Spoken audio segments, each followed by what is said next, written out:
Nggih, selamat siang, saya ucapkan dan terima kasih saya ucapkan pada moderator, Christina, kemudian selamat siang yang saya hormati juga, Pak Yogi selaku Kaprodi, jurusan Gizi Universitas Undira Dianapura, kemudian Pak Heri selaku, tadi pembicara di sesi pertama nggih.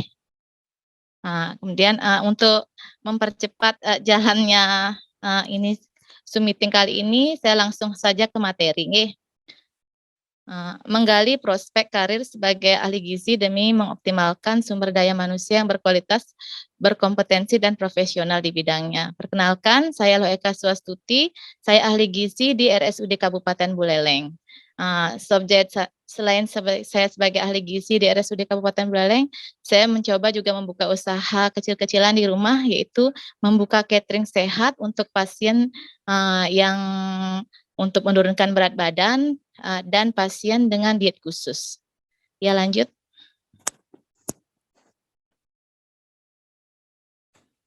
Ya, lanjut slide-nya ya, Dik. Ilmu gizi mungkin sebagian besar yang ikut dalam Zoom meeting kali ini kan ada dosen dan mahasiswa dari jurusan gizi sudah tahu ini ilmu gizi pengertiannya secara umum mungkin.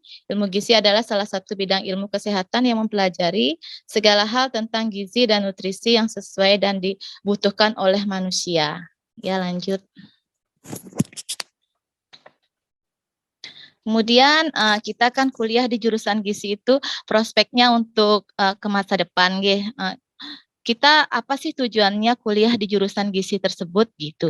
Kan untuk mencari pekerjaan setelah kita lulus atau setelah kita diwisuda, tadi juga sudah disampaikan mungkin secara gamblang dan sangat bagus sekali oleh Pak Heri tentang prospek kerja di jurusan gizi itu sendiri. Mungkin ini hampir sama sih ya, hampir tidak jauh berbeda. Yang pertama menjadi konsultan gizi.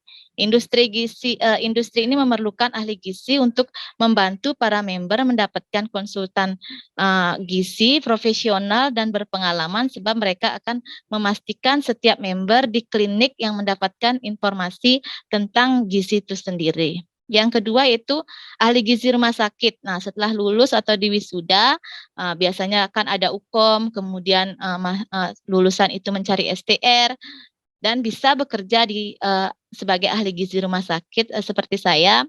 Kan tapi di sini tadi kan ada yang bertanya, apakah setelah lulus tidak menunggu UKOM sudah dapat mencari pekerjaan seperti itu. Kalau di rumah sakit biasanya sebagai ahli gizi rumah sakit itu kita harus UKOM dulu setelah kita mau wisuda itu kan ada UKOM di kampus, kemudian kita di wisuda kita mengurus STR, surat tanda registrasi kita sebagai ahli gizi, karena di rumah sakit STR itu sangat diperlukan untuk boleh dan tidaknya kita mengambil pasien atau memberikan konsultasi gizi terhadap pasien. Ya, lanjut.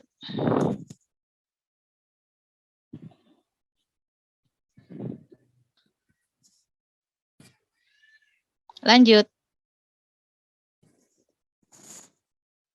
Kemudian nih yang keenam adalah bekerja di lembaga kesehatan masyarakat. Salah satu contohnya adalah di pusat-pusat kesehatan masyarakat seperti di puskesmas. Seorang ahli gizi juga bisa bekerja di puskesmas. Kita biasa sebagai ahli gizi. Dulu saya juga pertama kali diangkat sebagai ASN itu adalah berdinas di puskesmas. Zaman dulu tuh kan ya sekitar tahun 2000-an itu lulusan gizi itu masih minim gitu. Jadi pemegang program di puskesmas untuk bidang gizi itu biasanya diambil oleh bidan ataupun perawat. Setelah tahun 2004-2005 itu baru dah karena akreditasi rumah sakit, akreditasi puskesmas, jadi bidang gizi di puskesmas itu harus diambil atau dikerjakan oleh orang yang berkompeten di bidangnya, itu ahli gizi itu sendiri. Kemudian yang ketujuh menjadi dosen. Kan itu sudah pasti kan kalau kita lulus, kita kuliah kembali, lulusan dari jurusan ilmu gizi juga bisa menekuni profesi itu di akademik, yaitu menjadi dosen di fakultas gizi itu sendiri atau di prodi gizi itu sendiri, atau bisa juga kan kita sebagai dosen Guru juga kan bisa di SMK Tata Boga, karena ada teman saya sebagai guru juga di SMK Tata Boga. Yang kedelapan, bekerja di instansi pemerintah. Salah satu contoh bekerja di instansi pemerintah adalah seperti yang Pak Heri bilang tadi di BP POM, itu Badan Pengawasan Obat dan Makanan. Ya, lanjut. Nah, di sini mungkin bagi adik-adik SMK yang mengikuti Zoom kali ini, hari ini, apa sih keuntungannya kita sekolah di ilmu gizi gitu.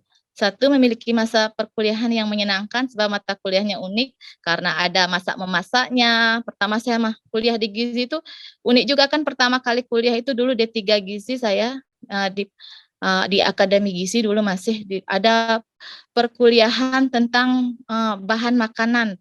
Itu pertama kali itu memilih beras, mana beras menir, beras patah, itu kita kumpulkan seperti itu.